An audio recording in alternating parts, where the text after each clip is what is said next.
Hey everyone, welcome to Module 12, the last content week. Uh, I'll be addressing a few thoughts on the integrative model in counseling or integrative models. So, chapter 15 from the Corey text. And then I'll be talking a little bit about actually an integrative model that I've developed for some of my work. So, I'll give an example, I guess, of what one of those could look like.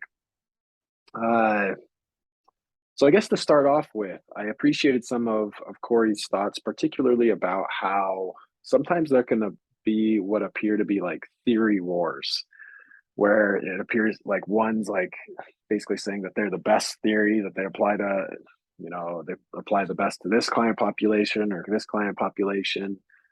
But I view it better as like having theoretical unions or weddings and seeing how they resonate, how they connect, how they add to each other.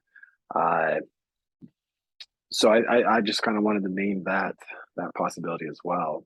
And I think that we really need to be thoughtful when we're developing our own model, our own conceptual model of counseling or integrating various theories in our own unique way. The core goal is that we're being very intentional. We're theoretically or empirically grounded in research or uh, in writings by major authors, that we're not just kind of winging it and doing our own thing, basically, based on what we think personally, based on our personal opinion. So it's, the intentionality. We need to be able to think about, okay, so why am I using this intervention? How does it reference back to core philosophical foundations or core theoretical foundations or research? So that's kind of our task when we're doing it, when we're creating an integrative approach. So on page 428, I thought Corey mentioned it well when he said, at its worst, eclectic or integrative practice consists of haphazardly picking techniques without any overall theoretical rationale. That's been my biggest concern about integrative models, is that, or when people are just kind of creating their own models of counseling, they're just kind of picking techniques that, like, maybe they're kind of floundering in their work with the client, so they just kind of grab a technique to hopefully that'll fix it, that'll take away their anxiety as the counselor and hopefully help the client. But if we're not like thinking about, okay, so CBT has like a specific belief systems of why they're a little more directive and kind of a teacher role, why they use homework, the emphasis is on the cognitive restructuring, on behavioral readjustment. So if someone's like pulling from CBT, but then they're pulling all of a sudden from like a feminist approach is much more of an egalitarian approach. So it's not going to be as directive. So can those models coexist? We have to think about that pretty deeply to make sure that we're not just kind of just winging it and just kind of throwing things out there to the wind and hopefully something catches. Uh, so in the end, I hope that you're all thinking about, and through the assignments you were required to, but that this continues through beyond this class, is, what is your core?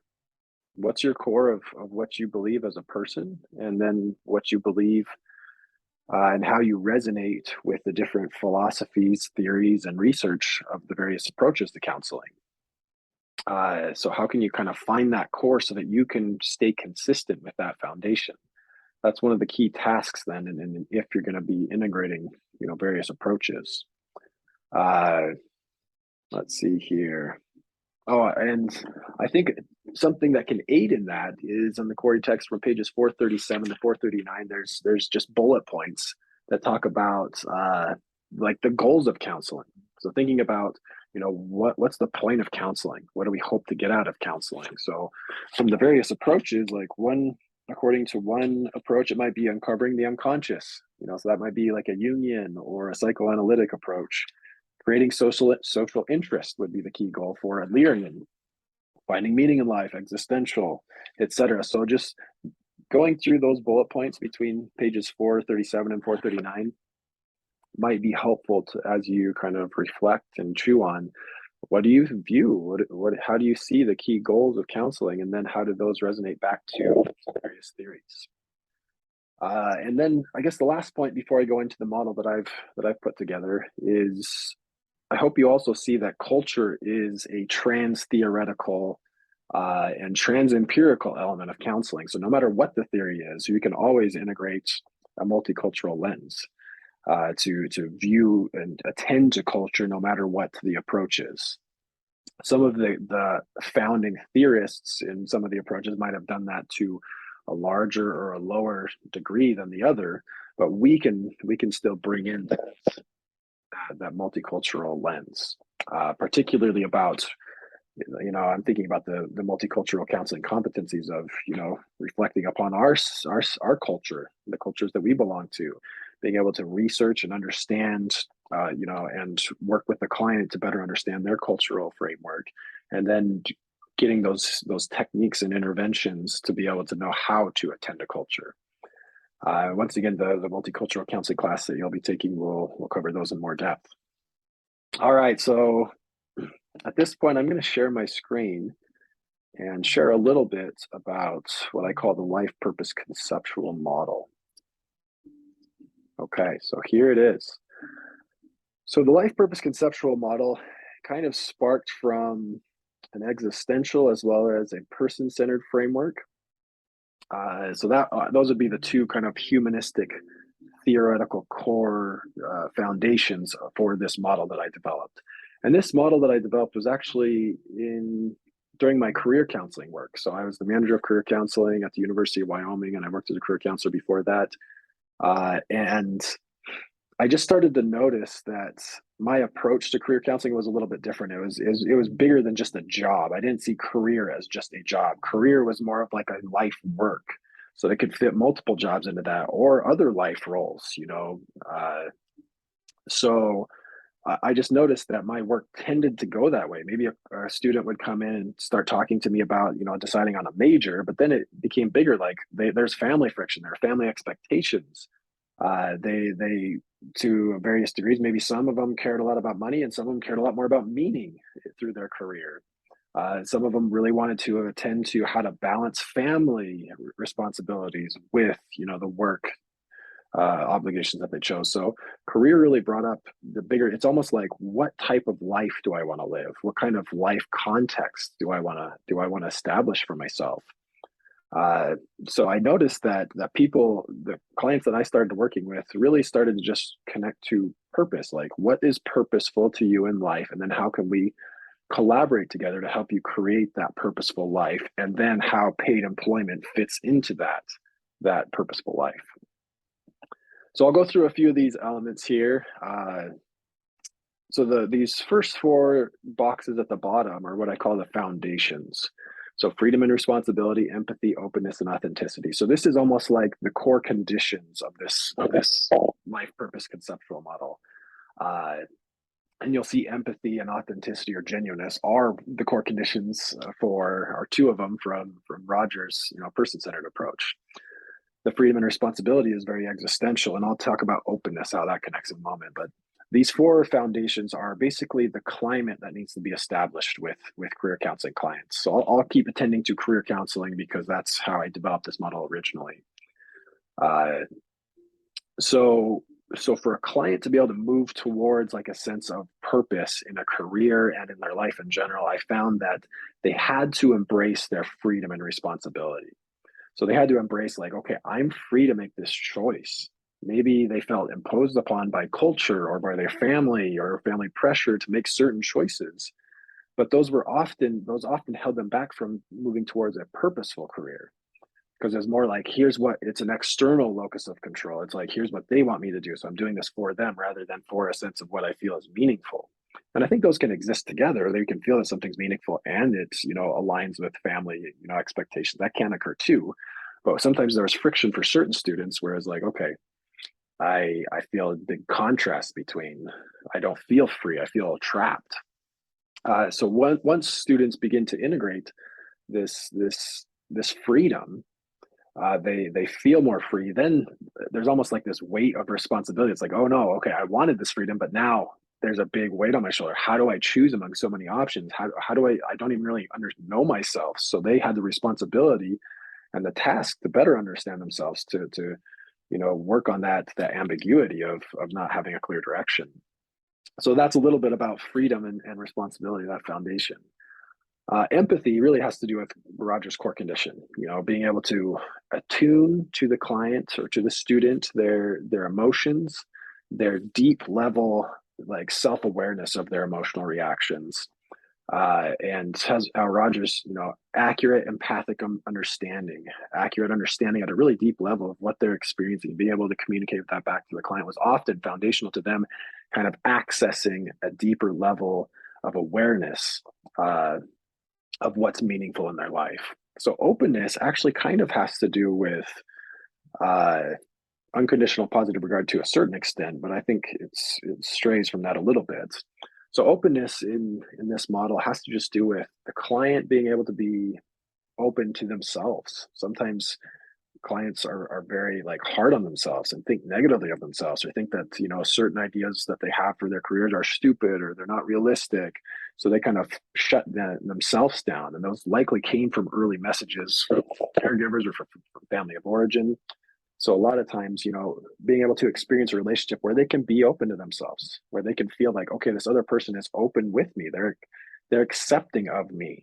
That the acceptance doesn't mean that I had to agree or disagree with them. It's just I accepted them for wherever they were at. It wasn't about agreement at all.